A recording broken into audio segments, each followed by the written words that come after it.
The obsidian fleet of the Galactic Empire blotted out the stars above Earth, their metallic hulls reflecting the dying sunlight in hypnotic patterns. To the billions of terrified humans below, the warships resembled a school of predatory fish, circling endlessly and waiting for the perfect moment to strike. It had been 3 days since the Armada had taken up orbit around the planet, 3 days of unbearable silence and unspoken threats. In the underground command center beneath the ruins of what was once called Ashfall City, Colonel Kai Anders stared at the tactical display with bloodshot eyes. The holographic projection showed thousands of enemy vessels in perfect formation, their precise movements betraying an inhuman discipline. Still, no sign of offensive action. He asked, voice rough from too many stimulants and too little sleep. Lieutenant Harris shook her head. Nothing, sir. They're just watching. Kai ran his fingers through his salt and pepper hair, the lines on his weathered face deepening. At 53, he had spent 30 years in the military, rising through the ranks as the world's powers grudgingly unified in the face of climate disaster and resource wars.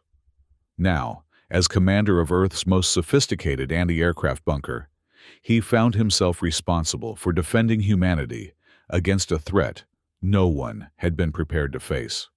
What about Dr. Shaw's team? Any progress? She requested your presence in the lab, sir. Said they might have found something.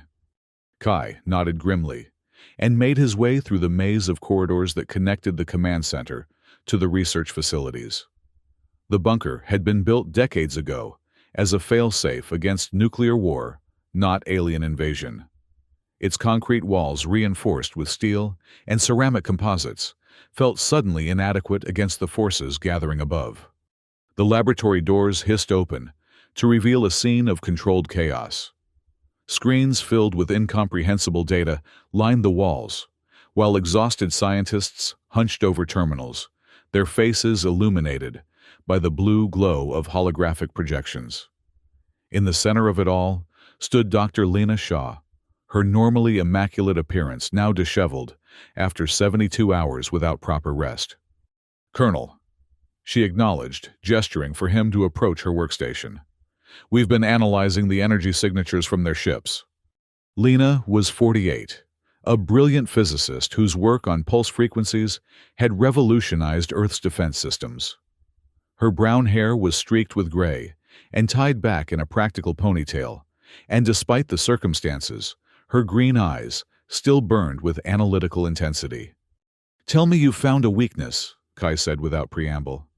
Not exactly, Lena admitted, pulling up a three-dimensional model of one of the Empire's smaller vessels.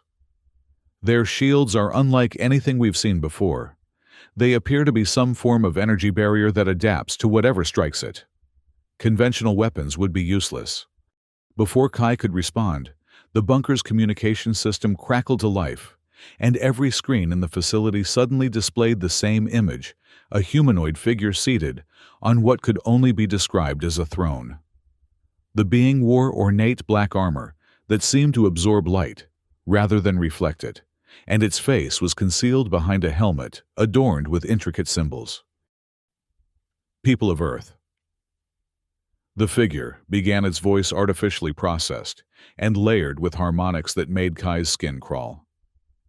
I am Admiral Zeron of the Imperium Ascendant flagship of the Galactic Empire's 7th Fleet. Your planet has been identified as a strategic acquisition point in this sector. Kai and Lena exchanged glances. It was the first direct communication since the fleet had arrived. We offer you one opportunity for survival, Zeron continued. Surrender your world and submit to Imperial governance. Your resources will be harvested, and your population will serve the greater glory of the Empire. Those who resist will be eradicated. The Admiral paused as if savoring the moment. You have 24 hours to transmit your unconditional surrender on all frequencies. There will be no negotiations, no concessions. Compliance or extinction, the choice is yours. The transmission cut off abruptly, leaving the room in stunned silence. For several heartbeats, no one spoke. Well, Kai finally said, I guess that clarifies the situation. Lena's hands were trembling slightly, but her voice remained steady. 24 hours isn't much time. It's all we've got. Kai activated his comm unit. This is Colonel Anders to all defense personnel. Priority Alpha. I want every anti-aircraft battery prepped and ready for deployment within 6 hours. Move the old kinetic cannons to the high ground positions as per Contingency Plan Delta. Full combat readiness. He turned back to Lena. Dr. Shaw, you and your team have 24 hours to find a way through those shields. I need options, not theories. Colonel, with all due respect, this is unprecedented technology. We can't just... 24 hours. Kai repeated his tone, leaving no room for argument. Or there won't be any humans left to worry about scientific impossibilities. As he strode out of the lab, Lena called after him, and if we can't find a solution in time... Kai paused at the threshold. Then we'll die on our feet rather than live on our knees. The next 6 hours passed in a blur of activity. Throughout Ashfall and similar bunkers across the globe, military personnel scrambled to prepare ancient kinetic artillery, massive railguns and pneumatic cannons that had been deemed obsolete decades ago, but kept in reserve as a last line of defense. These weapons were crude by modern standards, but they didn't rely on the sophisticated electronic targeting systems that might be vulnerable to Imperial countermeasures. Meanwhile, Lena's team worked feverishly running simulation after simulation in an attempt to identify any potential weakness in the Empire's shielding technology. The laboratory had become a pressure cooker of tension and frustrated brilliance with tempers flaring as each new approach failed. Try adjusting the harmonics on the pulse frequency, Lena suggested to her assistant, a young physicist named Maya. Maybe if we oscillate between bandwidths. We've already tried that, Maya replied, fatigue evident in her voice. The shield adapts too quickly. It's like it learns from each attempt. Lena stared at the data scrolling across her screen, feeling a growing sense of despair. How could she have devoted her entire life to understanding energy systems, only to fail when humanity needed her most? The equations blurred before her eyes, a dance of numbers and symbols that seemed to mock her limitations. Maybe we're approaching this from the wrong angle, she murmured more to herself than to her team. Instead of trying to overpower the shield or find a frequency it can't adapt to, what if we look for patterns in how it responds? She began reviewing the data from their previous simulations, focusing not on the shields themselves, but on the milliseconds between impact and adaptation. Hours passed unnoticed as she immersed herself in the analysis, searching for any anomaly, any hint of a structure that could be exploited. On the surface, Kai oversaw the deployment of the kinetic cannons to strategic positions surrounding Ashfall. The massive weapons, some weighing over 20 tons, had to be moved with careful precision to avoid detection by Imperial sensors. Teams of engineers and soldiers worked together, camouflaging the batteries with advanced metamaterials designed to scatter radar and thermal imaging. "Ah, sir," Lieutenant Harris approached, tablet in hand. "All primary positions are secured, but we've got a problem with the eastern ridge. The ground's too unstable for the heavy artillery." Kai examined the topographical map. "Shift those units to position Echo 7. It's not ideal, but it gives us coverage of the southeastern approach." "That leaves a gap in our defensive perimeter," Harris pointed out. "I'm aware," Kai replied grimly, "but we don't have the luxury of perfect deployment. We'll have to work with what we've got." Harris hesitated, then asked the question that had been on everyone's mind. "Do you really think we have a chance, sir, against their technology?" Kai looked up at the sky where the Imperial ships hung, like dark stars, invisible in the daylight, but ever present in his awareness. "Honestly, I don't know. But throughout history, every empire has eventually faced an opponent they underestimated. Maybe today, it's our turn to be that opponent." As night fell across Ashfall, Lena finally stumbled upon what she had been searching for, a pattern in the shield's response time. When subjected to 2 high-energy impacts in rapid succession, there was a millisecond-long fluctuation, a ripple in the shield's integrity, before it stabilized again. It's not much, she explained to Kai when he returned to the lab. But it's something. The shield prioritizes its response, diverting energy to counter the first impact and momentarily creating a vulnerability elsewhere. Kai studied the simulation, watching as the ripple effect propagated across the shield's surface. How do we exploit this? We need to hit them with two different types of attacks, Lena said. First, an electromagnetic pulse to trigger the shield's response, then immediately follow with a kinetic projectile aimed at the predicted location of the ripple. Would that be enough to penetrate their defenses? Lena's expression was grim. I don't know. In theory, if we time it perfectly and the projectile is moving fast enough. Maybe. But we'd need incredible precision, and we'd only get one chance before they adapt. Kai checked his timepiece. We have 9 hours until Xeron's deadline. Can you develop an EMP payload that our cannons can deliver? With the resources we have here, it won't be elegant, but yes. Then do it, Kai ordered. I'll coordinate with the artillery teams to synchronize the attack. As Lena's team began the frantic work of adapting their research into a deployable weapon, Kai returned to the command center to brief his officers. The plan was audacious, perhaps even foolhardy, but it was the only option they had. We'll target their lead ship first, he explained, pointing to the holographic representation of the Imperium Ascendant. If we can damage or destroy their flagship, it might create enough confusion in their ranks to buy us more time. And if it doesn't work, Harris asked. Kai met her gaze steadily. Then we die knowing we did everything we could. The hours ticked by with excruciating slowness. Lena's team worked relentlessly, converting theoretical science into practical weaponry. They stripped components from every available device in the bunker, jury-rigging a series of electromagnetic pulse generators that could be loaded into the kinetic cannons. The resulting projectiles were ugly, asymmetrical things, a far cry from the sleek munitions of modern warfare, but potentially effective all the same. Meanwhile, Kai coordinated with defense forces around the globe, sharing Lena's findings and the details of their plan. If they were going to have any chance of success, they needed a coordinated attack from multiple locations, overwhelming the Empire's ability to respond. With just 2 hours remaining before the deadline, Lena delivered the EMP warheads to the artillery positions. They're calibrated to emit a pulse on impact, she explained to the cannon crews. The kinetic follow-up needs to hit within 0.3 seconds of the pulse, or the window will close. That's a hell of a tight margin, one of the gunners remarked.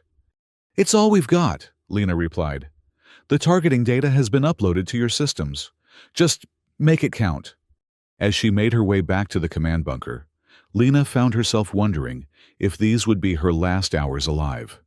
She had never married, never had children. Her work had always consumed her.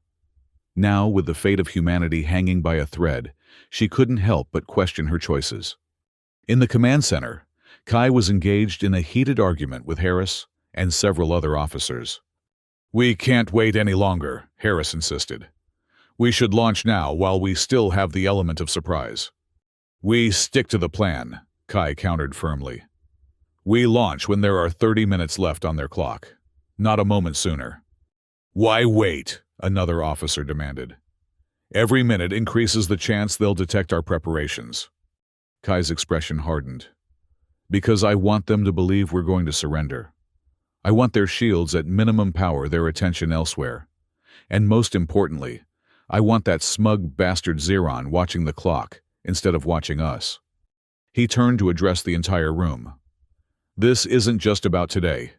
If we succeed, if we manage to damage even one of their ships, we send a message to the entire Empire. We show them that Earth isn't an easy conquest, that humans will fight back with everything we have. His words seemed to settle the debate, and the officers returned to their stations with renewed purpose. Kai checked his timepiece again. 1 hour and 45 minutes until the deadline. 1 hour and 15 minutes until they launched what might be humanity's last act of defiance. Aboard the Imperium, Ascendant Admiral Xeron observed the planet below with cold disdain. The blue-green world was rich in resources that the Empire desperately needed for its expansion into this galactic sector, but the indigenous population had proven surprisingly resilient to previous intimidation tactics. "Any response to our ultimatum?" he inquired of his communications officer. "None, Admiral. Their global networks are active with increased communications, but no official message has been directed to us." Zeron's fingers tapped a rhythmic pattern on the arm of his command chair. "They will break. They always do. Prepare the orbital strike platforms for demonstration targets once the deadline expires.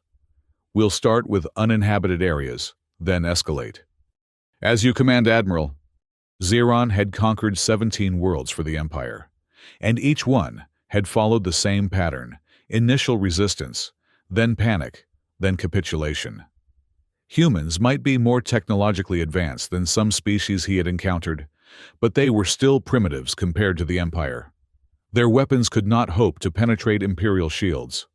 Their communications were laughably easy to intercept, and their military forces were scattered and disorganized. Still, something about this world made him uneasy, a feeling he quickly suppressed. He was an admiral of the Galactic Empire. He did not indulge in such irrationalities as feelings. Back on Earth, the countdown had reached the 1-hour mark. In artillery positions around Ashfall and similar installations, worldwide, soldiers made final adjustments to their ancient weapons. The EMP warheads were loaded, the kinetic projectiles prepared. Each cannon had been carefully calibrated to deliver its payload with the precision required by Lena's calculations. In the command center, Kai stood before the tactical display, watching as the final preparations were completed. "Status report," he ordered. "All batteries report ready, sir," Harris responded. "Global coordination confirmed. Strike teams are in position and awaiting your command." Kai nodded. "Communications. All channels secure. The Empire appears to be monitoring standard frequencies, but our directed laser comms remain undetected." "Good." Kai turned to the holographic representation of the Imperium Ascendant. "And our primary target?" "Position unchanged. They've maintained stationary orbit directly above our coordinates, just as you predicted." Kai allowed himself a grim smile. Arrogance, the one weakness every empire shares. As the minutes ticked down, Lena joined him at the display. "The warheads are ready," she reported. "I've run the final calculations. If your gunners can deliver the payloads within the parameters we discussed, we should create enough of a ripple to get through." "Should," Kai repeated. "It's the best I can offer," Lena said quietly. "I've spent my entire career studying energy systems, developing defenses against threats we could imagine. This," she gestured at the holographic ships, "this was beyond our wildest theories." "Science fiction becoming science fact," Kai mused. "Something like that," Lena hesitated, then added, "Whatever happens today, I want you to know that your people did everything possible. If we fail, it won't be for lack of effort or ingenuity." Kai reached out and briefly squeezed her shoulder. "We're not going to fail, Dr. Shah. We're going to put a dent in the Galactic Empire's pride." With 30 minutes remaining until the deadline, Kai gave the order. "All batteries commence Operation Thunderstrike." Across the ruins of Ashfall, concealed artillery positions came to life. The ancient kinetic cannons, once deemed obsolete relics of a more primitive age of warfare, now represented humanity's last hope. Their massive barrels elevated toward the sky, targeting coordinates fed by Lena's team. "First volley EMP warheads only," Kai commanded. "Fire when ready." The ground trembled as the first salvo launched. Dozens of projectiles streaked upward, their trajectories calculated to converge on the Imperium Ascendant's position. To any observer, it would have appeared as a desperate, futile gesture. Primitive missiles against an advanced spacecraft protected by technology centuries beyond human understanding. In the Empire's flagship, alarms suddenly blared. "Admiral," the sensor officer called out. "Projectiles detected approaching from the surface." Zeron rose from his command chair, genuinely surprised. "They're attacking with physical weapons." He almost laughed at the absurdity. "Maintain shield configuration Alpha. Let them exhaust their primitive arsenal." On Earth, Kai watched tensely as the EMP warheads approached their target. Impact in 5 seconds. All batteries prepare second volley. The first projectiles detonated against the Imperium Ascendant's shields, releasing electromagnetic pulses that briefly illuminated the invisible barrier protecting the ship.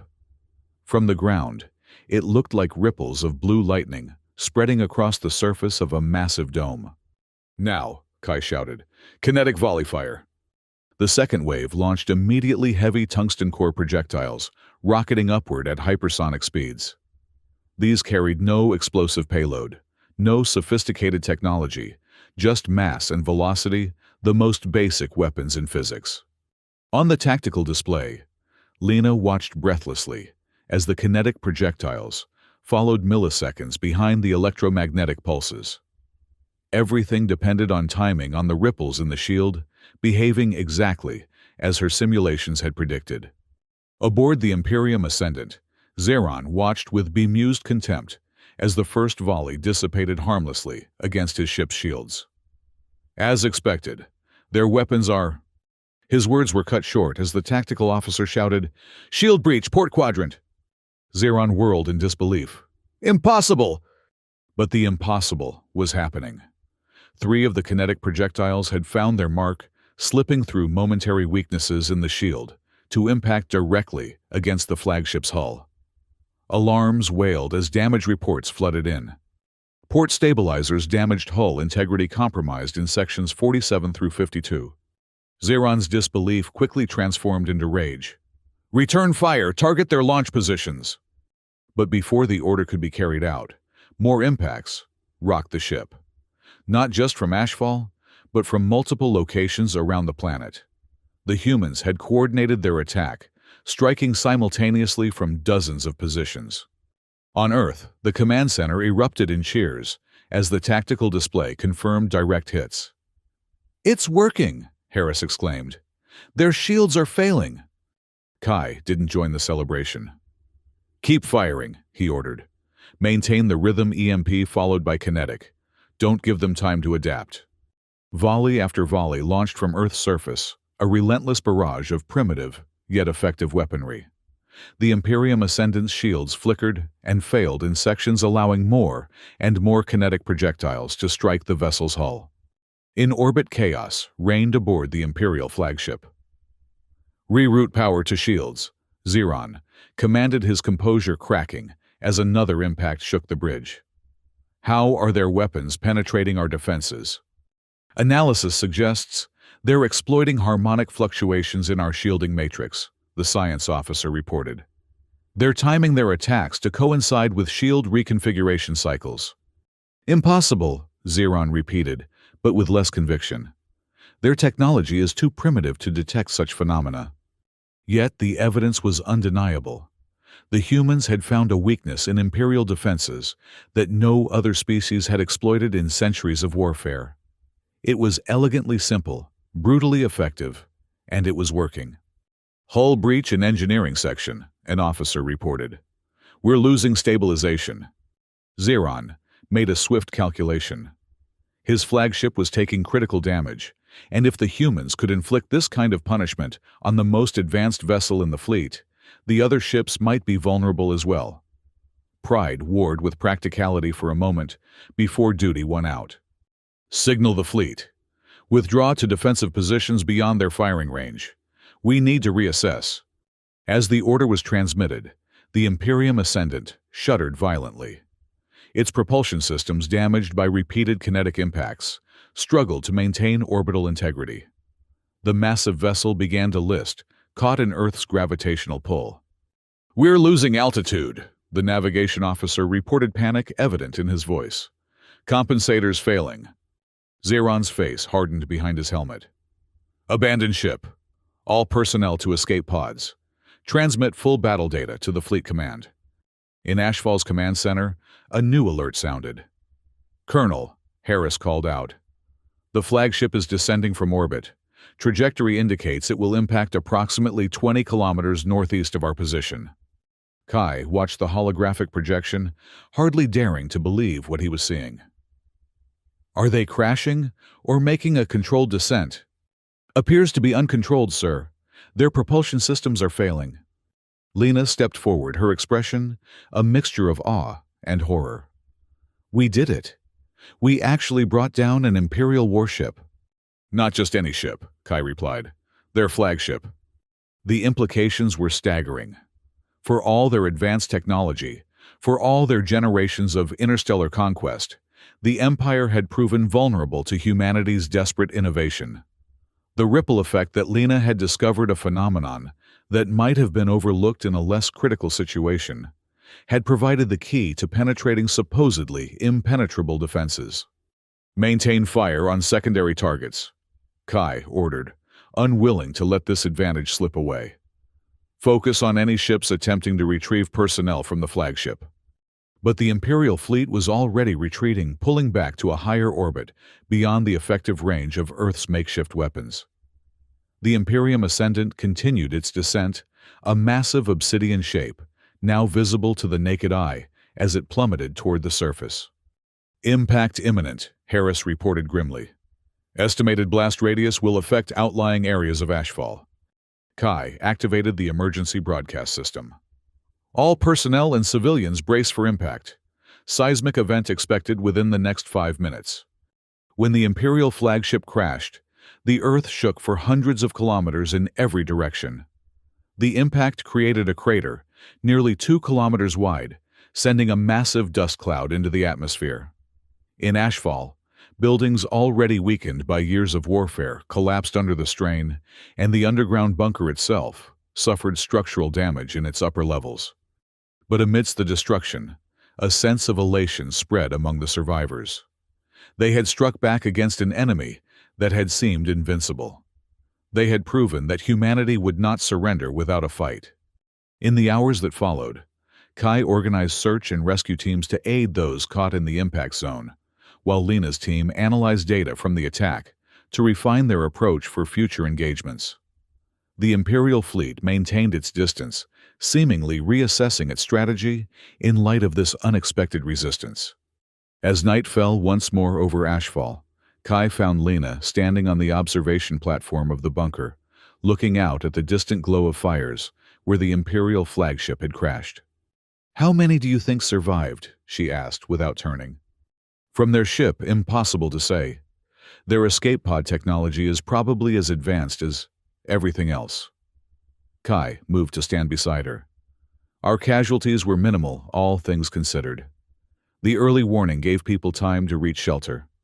Lena nodded absently, her mind clearly elsewhere. "They'll come back, you know, with new shields adapted to prevent what we did today." "I know," Kai acknowledged. "But now, we know they can be hurt. That their technology isn't perfect. And most importantly, they know it too." "We got lucky," Lena said, finally turning to face him. "If I hadn't noticed that ripple pattern." "It wasn't luck," Kai insisted. "It was human ingenuity, the same thing that's helped us survive everything from ice ages to our own self-destructive tendencies. We adapt, we overcome. Let's hope that's enough against an empire that spans the stars." Kai gestured toward the distant fires. "It was enough today. Tomorrow is another problem." And indeed, tomorrow's problem was already taking shape. In the command center, communications officers had intercepted transmissions between Imperial vessels, suggesting that reinforcements had been called from nearby systems. Earth might have won the first battle, but the war was just beginning. 3 days after the downing of the Imperium Ascendant, Kai convened a global security council via encrypted channels. Military leaders from every major region reported similar successes, with Lena's EMP kinetic strategy forcing the Imperial fleet to maintain a higher orbit beyond effective firing range. "We've established a perimeter," General Zhang of the Pan-Asian Coalition confirmed. "Our coastal artillery has been retrofitted with Dr. Shaw's design. Any vessel that descends below 80 kilometers will face immediate response." "The same in North America," General Rodriguez added. "We've converted old missile silos to house the new cannons. Coverage is approximately 70% of our airspace." Kai nodded with satisfaction. The global response had been swift and unified, perhaps the one positive outcome of the Empire's arrival. Nations that had been at odds for decades now worked together with singular purpose: survival. "What about production capacity?" he asked. "How quickly can we scale up manufacturing of the EMP warheads?" Dr. Shaw, who had joined the call from her laboratory, answered, "We've simplified the design. Any facility with basic electronics manufacturing capability can produce them now. The limiting factor is the kinetic projectiles. We need high-density materials that can withstand the acceleration." "Repurpose what you need," Kai instructed. "Strip old buildings, vehicles, whatever it takes." The meeting continued with reports from around the globe, each confirming what Kai had dared to hope: humanity was rallying, adapting their existing technology to face this new threat. It wasn't enough to win, not by any stretch, but it might be enough to survive. After the conference concluded, Kai made his way to the surface. The air was thick with dust, partly from the impact of the Imperial flagship, partly from the ongoing construction, as new artillery positions were established. Workers moved with purpose, converting the ruins of Ashfall into a fortress. Lieutenant Harris fell into step beside him as he surveyed the activity. "The global broadcast is ready whenever you are, sir." Kai had been dreading this moment. Public speaking had never been his strength. He was a soldier, not a politician. But the world needed to hear from someone who had faced the Empire and lived to tell the tale. "Let's get it over with," he sighed. In a makeshift studio, hastily assembled from salvaged equipment, Kai stood before a camera that would transmit his image to every functioning screen on the planet. He straightened his uniform, took a deep breath, and nodded to the technician. "People of Earth." He began trying to project confidence he didn't entirely feel. 3 days ago, we faced an ultimatum from the Galactic Empire: surrender or be destroyed. They believed their technology made them invincible, that we would have no choice but to submit. He paused, allowing his expression to harden. They were wrong. Through the brilliance of our scientists and the courage of our soldiers, we found a weakness in their seemingly impenetrable defenses. We brought down their flagship and forced their fleet to retreat to a safer distance. Images of the crashed Imperium Ascendant appeared beside him, the massive wreckage still smoldering amidst the impact crater. Make no mistake, this was not a decisive victory. The Empire still threatens our world, and they will adapt their tactics. But we have proven something vital: they are not invincible. Their technology, advanced as it is, has limitations. And most importantly, they did not expect us to fight back with such effectiveness. Kai leaned forward slightly, his voice taking on a more personal tone. Throughout human history, we have faced seemingly impossible odds. We have survived ice ages with stone tools. We have crossed oceans in wooden vessels. We have overcome plagues and wars and disasters of our own making. Each time, it was our creativity, our determination, our refusal to accept defeat that saw us through. He straightened again, squaring his shoulders. The coming days will test us as never before. But if we stand united, if we pool our resources and our knowledge, we can show the Galactic Empire that Earth will not be an easy conquest. We can force them to reconsider whether our world is worth the cost they will pay to take it. Kai concluded with a simple, powerful statement. Humanity has proven itself resilient beyond measure. Today we have proven that the Galactic Empire is not untouchable. Tomorrow we will prove even more. As the broadcast ended, Kai felt a weight lift from his shoulders. He had done what he could to rally the spirits of a frightened world. Now it was time to prepare for the Empire's inevitable response. That response came sooner than expected. Just hours after Kai's broadcast, Imperial shuttles descended toward the crash site of the Imperium Ascendant. Earth's defenses were ready, unleashing a barrage of EMP and kinetic projectiles that destroyed several of the vessels. But some made it through, deploying ground forces to secure the wreckage. Thereafter the technology, Lena theorized, as she and Kai monitored the situation from the command center. They don't want us examining their ship, learning more about their systems. Then we need to get there first, Kai decided. He turned to Harris. Assemble a strike team. Light vehicles, heavy weapons. We'll hit them while they're still organizing. Sir, we're outnumbered and outgunned on the ground, Harris pointed out. Their personal shields and weapons are likely as advanced as their ships. We still have the element of surprise, Kai countered. They don't expect us to be bold enough to challenge them directly. Harris nodded reluctantly. I'll have a team ready in 20 minutes. When she had gone, Lena turned to Kai with concern evident in her expression. This is a significant risk. We've had success against their ships, but we know almost nothing about their ground combat capabilities. Which is why we need to observe them up close, Kai replied. If this turns into a ground war, we need to understand what we're facing. And if it's a suicide mission? Kai's expression softened momentarily. Then the next commander will know what not to do. The strike team departed within the hour. 6 light vehicles armed with modified artillery pieces, and 20 soldiers equipped with the best weapons Earth could provide. They approached the crash site from multiple directions, using the terrain to mask their approach. What they found there confirmed Kai's worst fears. Imperial troops, humanoid figures in sleek armor that seemed to bend light around them, were methodically extracting components from the wreckage. Their movements were precise, coordinated with an efficiency that bordered on the mechanical. Hold position, Kai ordered over the secure channel.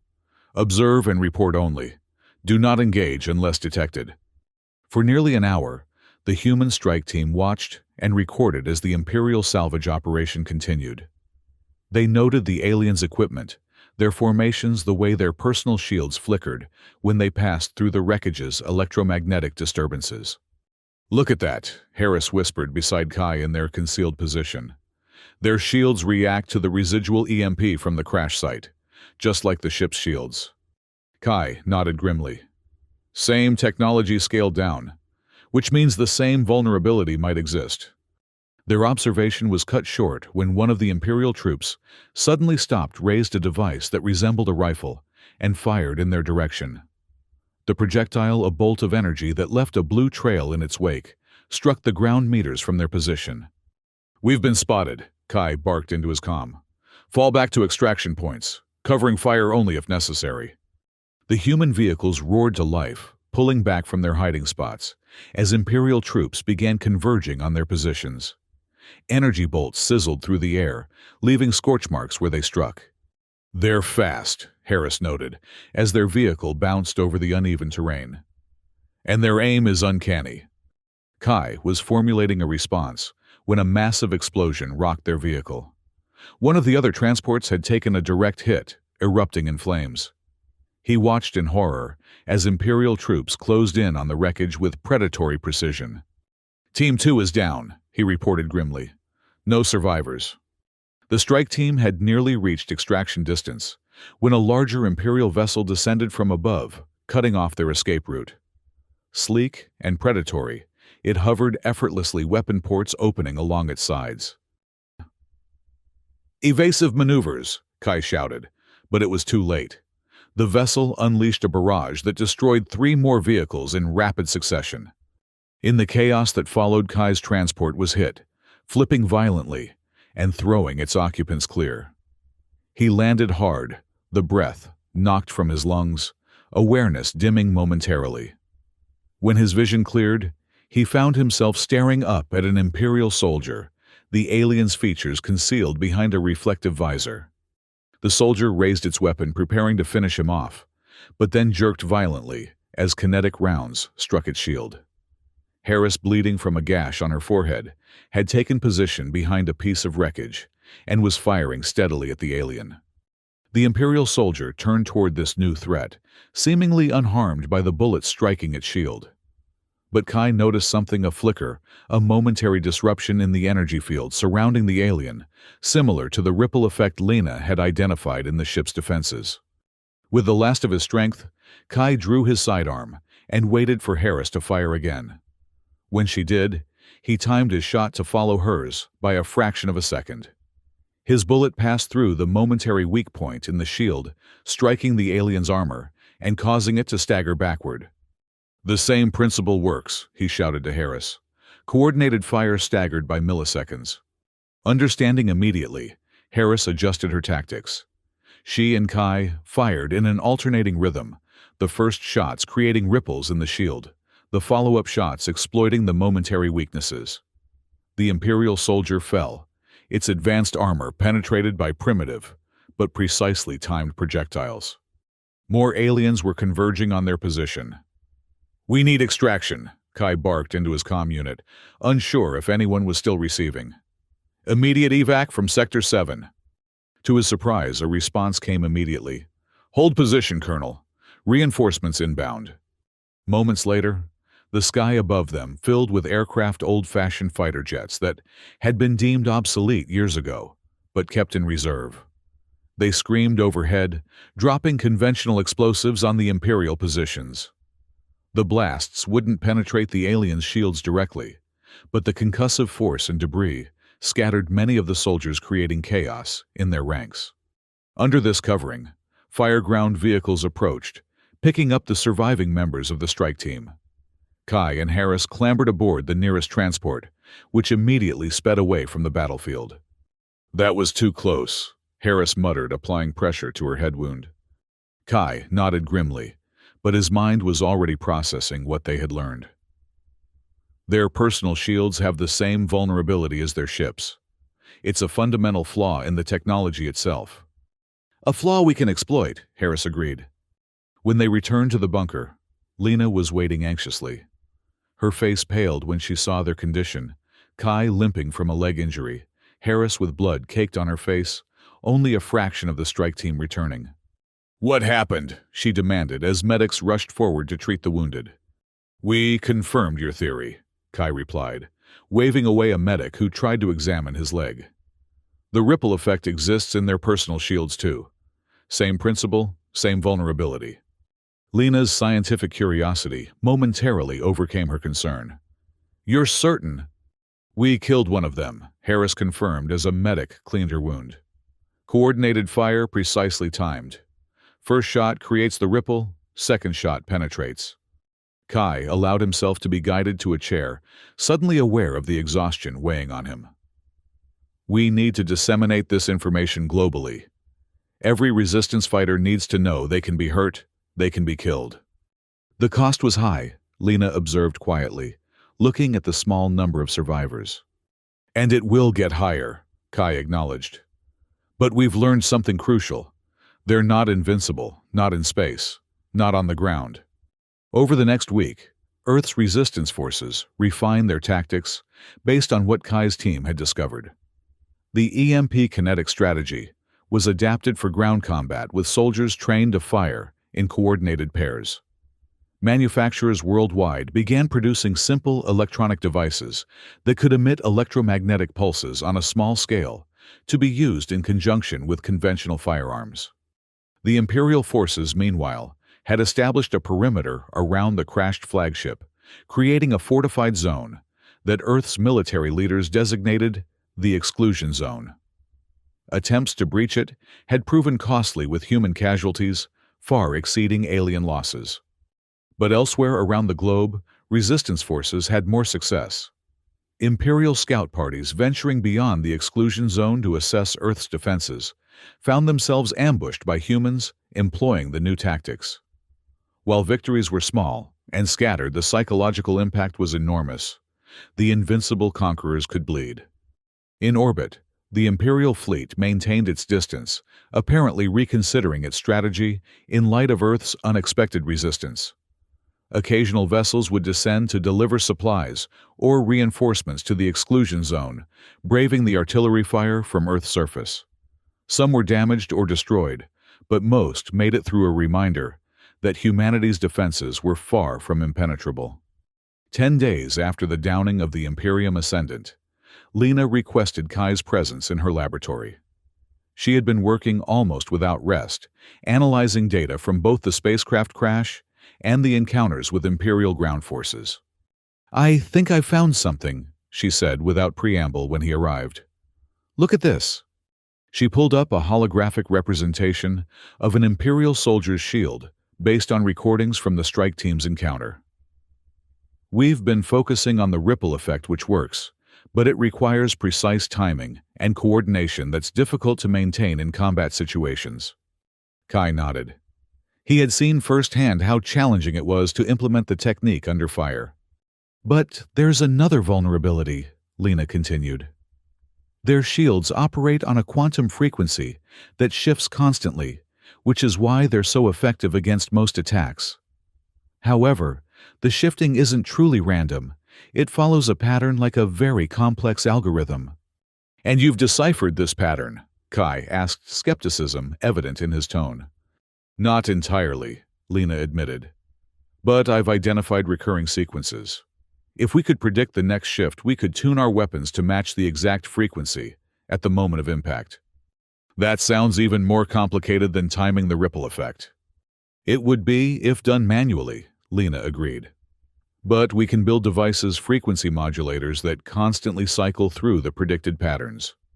When the modulator and the shield happen to align, the weapon it's attached to will penetrate as if the shield weren't there at all. Kai considered the implications. So instead of requiring perfect timing, it becomes a matter of probability. Fire enough shots and eventually one will pass through. Exactly. Not ideal, but more practical for widespread use than the coordinated firing technique. It was a breakthrough, but implementing it would require resources they could ill afford to spare. Every manufacturing facility on Earth was already working at maximum capacity to produce weapons and defenses against the Imperial threat. How quickly can you build a prototype? Kai asked. With the materials we have here, a few days. But mass production would take weeks, even with global cooperation. Kai frowned. We may not have weeks. Intelligence suggests the Empire is massing reinforcements. Once they arrive... He left the sentence unfinished, but both knew what it meant. Earth had bloodied the Empire's nose, but a true counterattack was coming. When it did, humanity's defenses would be overwhelmed by sheer numbers. Their discussion was interrupted by an urgent communication from the command center. Colonel Anders, Harris's voice came through the speaker. We've detected unusual activity in the exclusion zone. The Imperial forces appear to be assembling some kind of device. Kai exchanged a glance with Lena. What kind of device? Unknown, sir. But it's large, and they're devoting significant resources to its construction. I'm on my way, Kai replied, already moving toward the door. To Lena, he added, work on your prototype. If this is what I think it is, we'll need every advantage we can get. In the command center, surveillance footage showed Imperial troops constructing what appeared to be a massive transmitter within the exclusion zone. Its purpose was unclear, but the scale and the urgency with which they worked suggested it was of critical importance. Could it be a communication device? Harris suggested. Perhaps to contact reinforcements. Possibly, Kai allowed. But they've maintained communication with their fleet in orbit without anything this elaborate. What about a weapon? Another officer suggested. Something to neutralize our defenses. Kai studied the footage intently. The structure looked familiar, somehow reminiscent of technology he had seen before. Not alien, but human. It's a shield generator, he realized suddenly. But massively scaled up. They're building a defensive perimeter. Why would they need that? Harris asked. Their ships and soldiers already have shields. Not for themselves, Kai explained, his concern growing. For what comes next. They're establishing a beachhead, a secure zone where they can land troops, and equipment en masse protected from our artillery. The implications were chilling. Until now, the Empire had been limited in how many forces it could deploy on Earth's surface, constrained by the effectiveness of human anti-aircraft defenses. A large-scale shield would change that equation dramatically, allowing them to land an invasion force that could spread outward from the exclusion zone. We need to destroy that shield generator before it becomes operational, Kai decided. Full artillery barrage, everything we've got. Sir, Harris cautioned, our batteries are spread thin, defending against orbital strikes. If we concentrate them on the exclusion zone, we leave other areas vulnerable. It's a risk we have to take, Kai insisted. If that shield goes up, nothing we have will penetrate it. Orders went out across the global defense network. Artillery positions near the exclusion zone were to redirect their fire focusing everything on the shield generator's coordinates. It would be a massive, coordinated attack, perhaps the largest single military action in Earth's history. As preparations were made, Lena cornered Kai in a rare moment of privacy. "This is it, isn't it, the decisive moment?" Kai hesitated, then nodded. "If we destroy that generator, we buy time.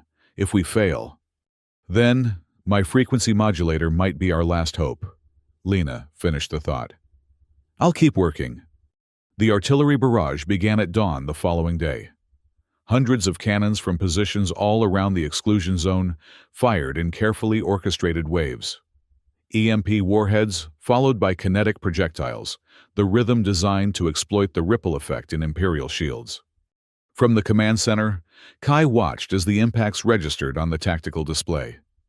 The concentration of firepower was unprecedented, a testament to humanity's determination to survive. But the Imperial forces had anticipated this response. Their own weapons fired back, targeting human artillery positions with unerring accuracy. For every shell that struck the shield generator, a human battery fell silent. "They're picking us off too quickly," Harris reported grimly. "At this rate, we'll lose most of our artillery before the generator is significantly damaged." Kai's mind raced, searching for alternatives. They needed more firepower, more angles of attack, something the Empire wouldn't expect. "What about Evan Jace?" he asked suddenly. Harris looked puzzled. "The test pilot. What about him?" "He's been working on retrofitting old aircraft with EMP delivery systems, hasn't he? Are any of them operational?" Understanding dawned on Harris's face. "Yes, sir. He has a squadron of 12 barely combat-ready, but they fly." "Tell him to get them in the air," Kai ordered. "Target the shield generator from above. The Empire will be focused on our ground batteries. They might not expect an aerial attack."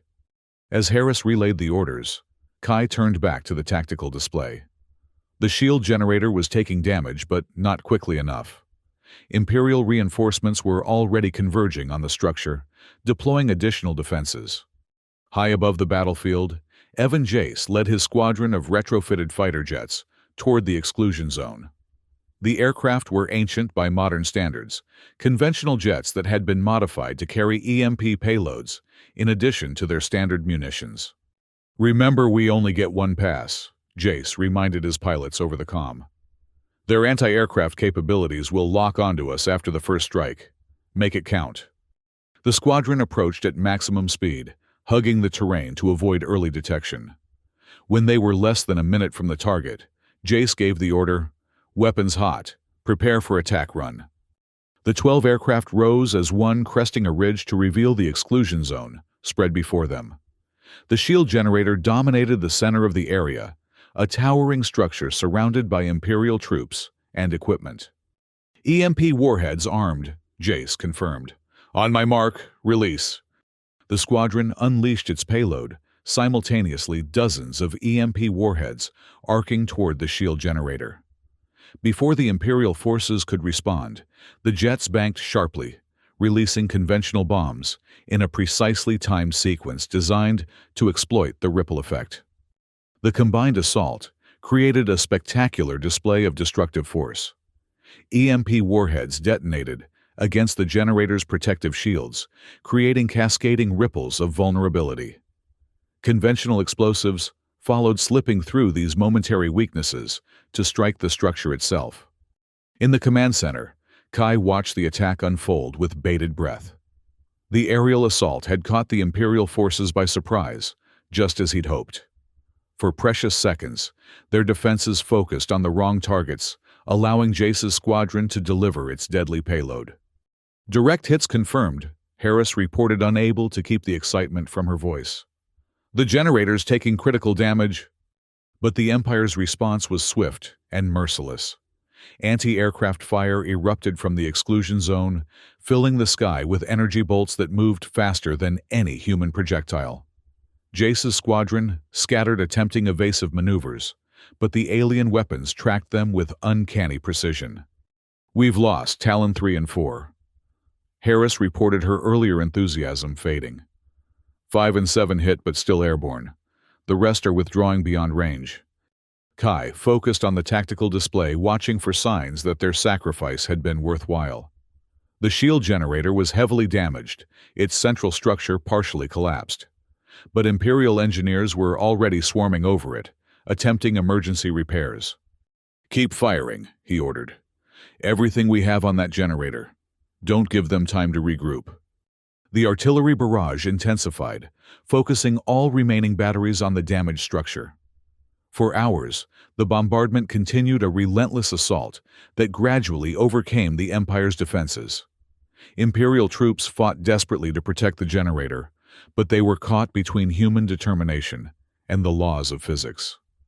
No shield, however advanced, could withstand such concentrated firepower indefinitely. By nightfall, the shield generator lay in ruins, its alien technology reduced to twisted metal and shattered components. The Imperial forces had withdrawn to defensive positions deeper within the exclusion zone, abandoning their ambitious project. In Ashfall's command bunker, a weary celebration broke out among the staff. They had won a significant victory, delaying the Empire's plans for full-scale invasion. But the cost had been high. Nearly 60% of Earth's artillery batteries had been lost in the exchange, along with 9 of Jace's 12 aircraft. "We can't sustain another battle like this," Harris noted quietly to Kai as they reviewed the casualty reports.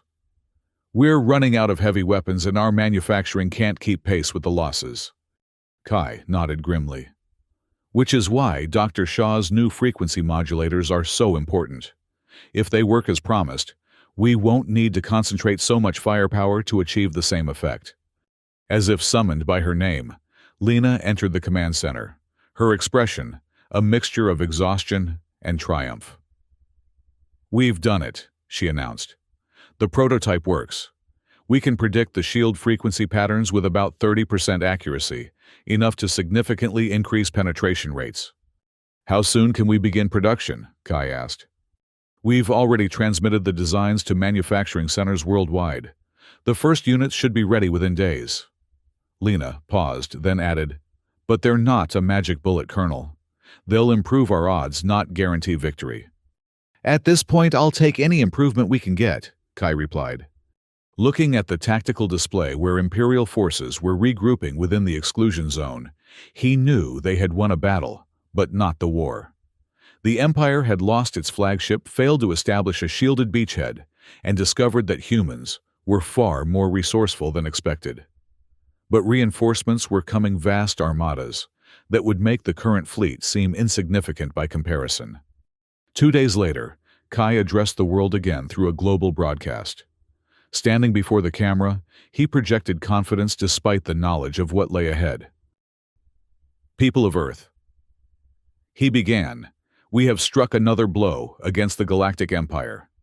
Their attempt to establish a permanent foothold on our planet has been thwarted by the combined efforts of defenders worldwide." Images of the destroyed shield generator appeared beside him, evidence of humanity's victory. "But our fight is far from over. Imperial forces remain in the exclusion zone, and their fleet still threatens from orbit. We have bloodied them, shown them that Earth will not fall easily, but we must prepare for their response." Kai gestured to a display showing the new frequency modulators being distributed to resistance fighters around the globe. "Thanks to the brilliance of our scientists led by Dr. Lena Shaw, we now have technology that can more effectively penetrate Imperial shields. These devices are being manufactured and distributed as we speak, giving our defenders a crucial advantage in the battles to come." His expression became more solemn. "Make no mistake, the Empire will return with greater numbers, determined to crush our resistance. But they will find a planet united against them, a species that refuses to surrender its home.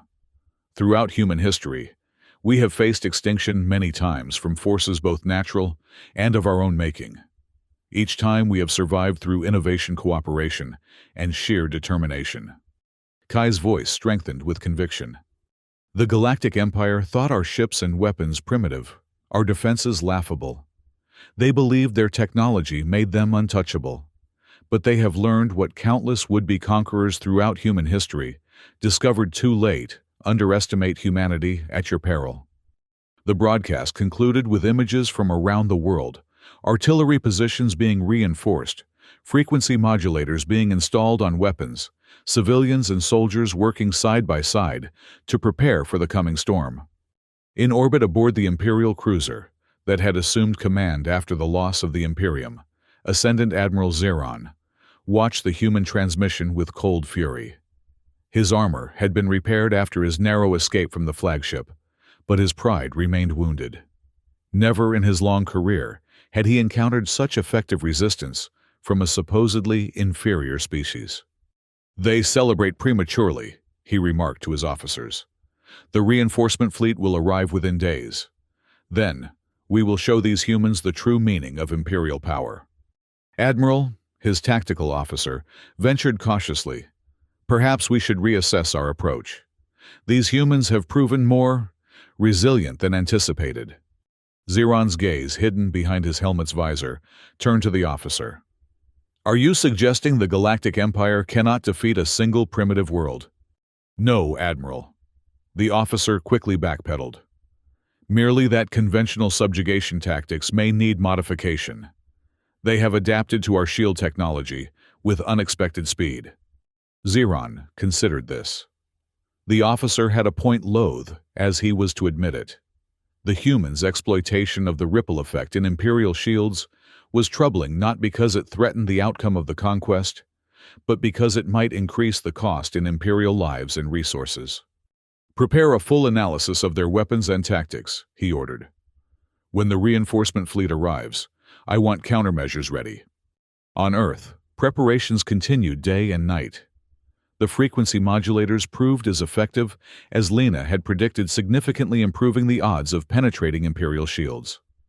Combined with a coordinated firing technique that exploited the ripple effect, they gave human defenders a fighting chance against technologically superior opponents. But everyone from Kai and Lena down to the newest recruit knew that these advantages might not be enough against the full might of the Galactic Empire. They were buying time, hoping for a miracle, or at least an opportunity to negotiate from a position of strength rather than desperation. 17 days after the downing of the Imperium Ascendant, that opportunity arrived in an unexpected form. As Kai was reviewing defense plans in the command center, an urgent alert sounded. "Unidentified vessels approaching Earth orbit." Harris reported studying the sensor readings. "Configuration unknown, definitely not Imperial."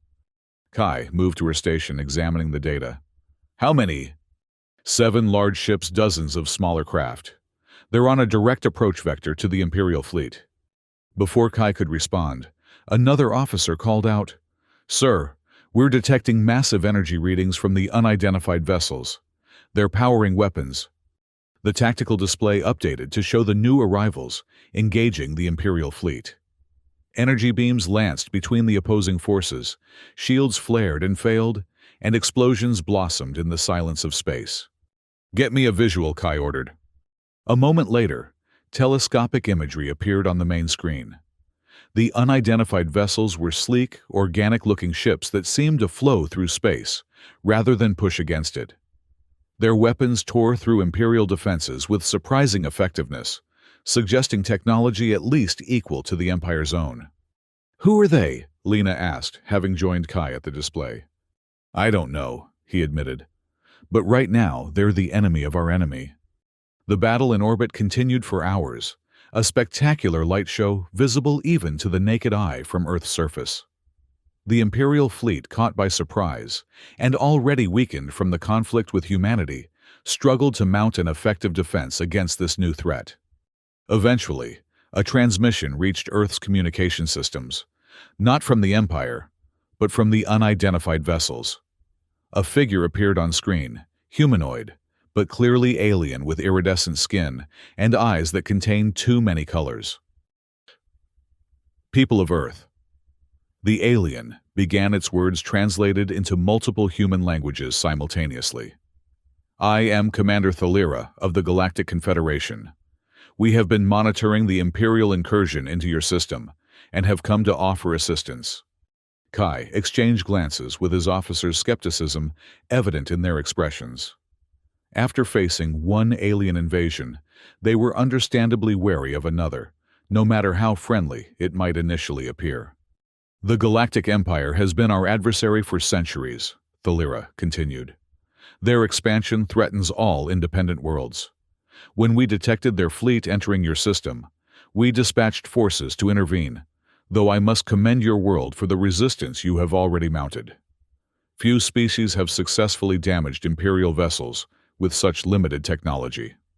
There was something like respect in the alien's tone, which Kai found both encouraging and slightly offensive. Limited technology, or not, humanity had proven itself capable of fighting back. We offer an alliance, Thalira concluded. Together, we can drive the Empire from your system and ensure Earth's continued independence. My representatives request permission to land and discuss terms. The transmission ended, leaving Earth's leaders with a momentous decision. Could they trust this galactic confederation, or was it merely another conqueror with a different approach? Global conferences were hastily convened with military and political leaders, debating the pros and cons of accepting the alien offer.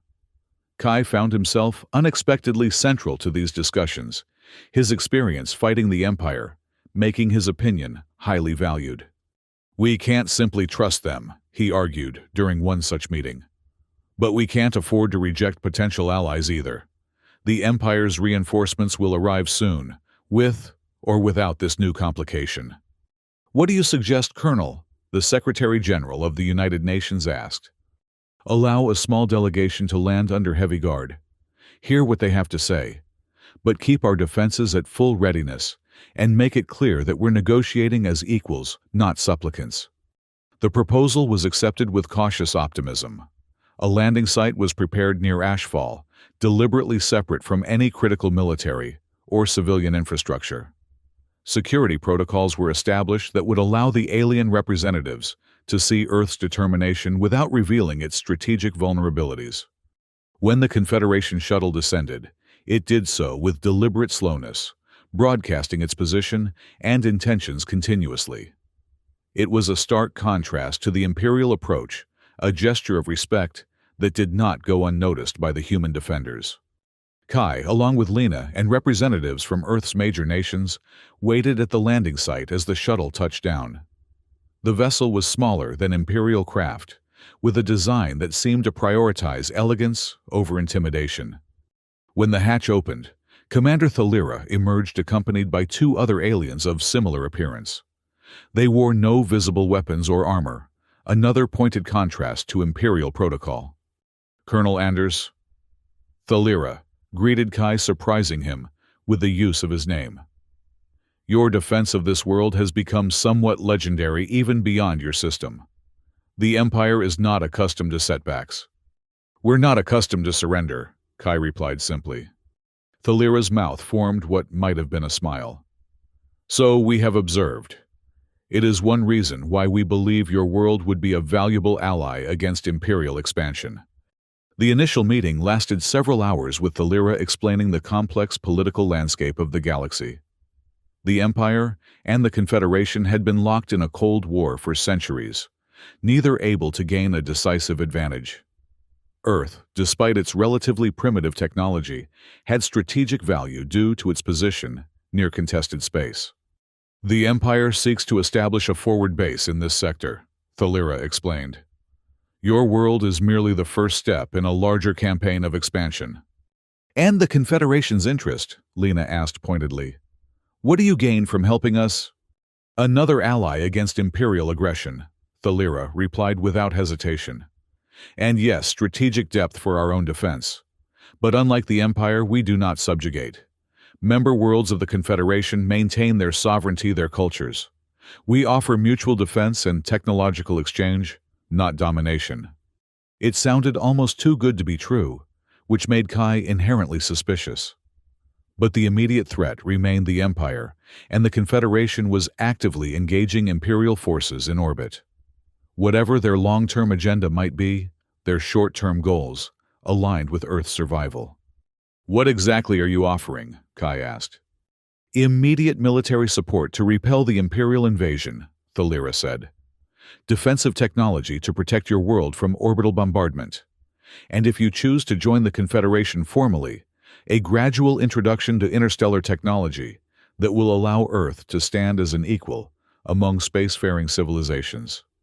The terms were discussed, debated, and eventually accepted with significant safeguards and conditions. Earth would accept Confederation assistance against the Empire, but would not commit to membership until the current crisis was resolved. Confederation forces would coordinate with human military leaders, but would not establish permanent bases on Earth without explicit permission. As the agreement was formalized, Kai found himself in private conversation with Thalira, away from the other representatives. "You've fought the Empire before," Kai observed. "You know their strengths, their weaknesses." "As have you, it seems," Thalira replied. "Your exploitation of the ripple effect in their shielding was impressive. Many Confederation worlds with far more advanced technology have failed to identify that vulnerability." "Necessity is the mother of invention," Kai said with a hint of pride. "When your existence is at stake, you notice details that might otherwise be overlooked." Thalira made that almost smile again. "Perhaps that is why we seek alliances rather than conquests. Diversity of approach leads to innovation. The Empire believes in uniformity control, and it makes them predictable." "Not predictable enough," Kai admitted. "We've hurt them, but without your intervention, the reinforcements would have overwhelmed us eventually." "Then, let us ensure that doesn't happen," Thalira said. "Our fleets have engaged the Imperial reinforcements at the edge of your system. They will not reach Earth unopposed." The alliance between humanity and the Galactic Confederation changed the dynamic of the conflict dramatically. Confederation technology helped upgrade Earth's defenses, while their ships engaged Imperial forces in space, preventing the full might of the Empire from reaching the planet. On the ground, the situation evolved as well. With Confederation support, human forces began to push back against the Imperial presence in the exclusion zone. The frequency modulators, combined with tactics learned from Confederation advisors, made Earth's military increasingly effective against Imperial troops. 3 weeks after the alliance was formed, Kai led a major offensive against the Imperial stronghold.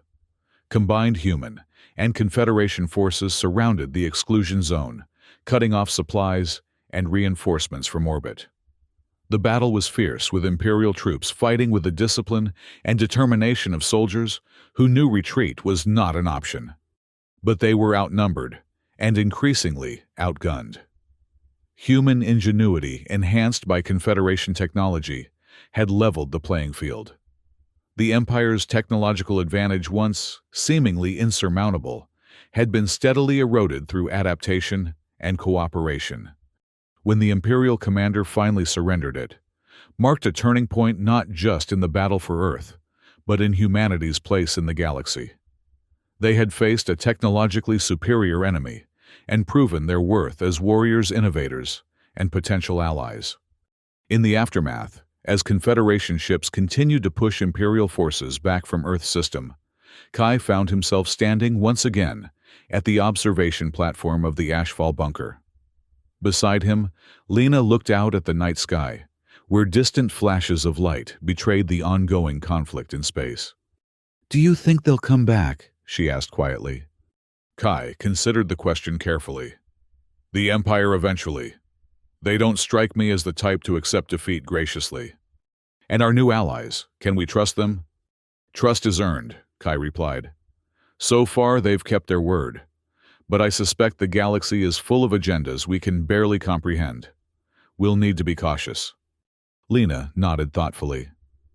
"At least we've earned a place at the table. A few months ago, we didn't even know there were other civilizations out there. Now we're negotiating with them as equals." "Not quite equals," Kai amended. "Not yet, but we've proven we deserve respect."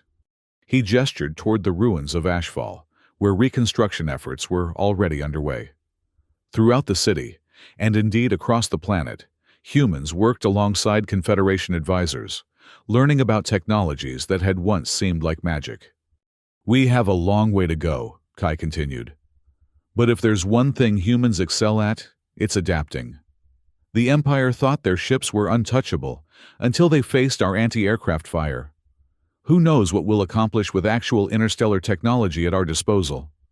Lena smiled for what felt like the first time in months. I've already got some ideas about improving Confederation shield designs. Their engineers seemed quite interested. Kai laughed softly. I don't doubt it. The Confederation values innovation according to Thalira. They'll learn as much from us as we do from them.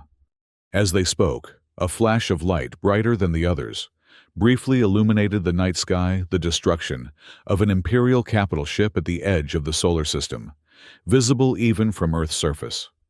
The war isn't over, Kai acknowledged his expression, becoming serious again. The Empire will regroup, adapt their own tactics, and there may be other threats out there we haven't encountered yet. But we're not facing them alone anymore, Lena pointed out. No, Kai agreed. Not alone and not unprepared. He thought about the journey humanity had taken in the short time since the Imperial fleet had first appeared above Earth. They had gone from terrified isolation to active participation in galactic politics, from technological inferiority to respected innovators. The Galactic Empire's ships had indeed once seemed untouchable until they faced human anti-aircraft fire. And in that moment of defiance, humanity had announced its arrival on the galactic stage. Not as conquerors or victims, but as survivors, adaptable and determined to forge their own path among the stars. As dawn broke over Ashfall, Kai Anders watched Earth's new allies landing to help rebuild what the Empire had tried to destroy. The future remained uncertain, filled with challenges and opportunities beyond imagination. But one thing was clear: humanity would face that future, standing tall, having earned its place through courage, ingenuity, and the unwavering will to survive.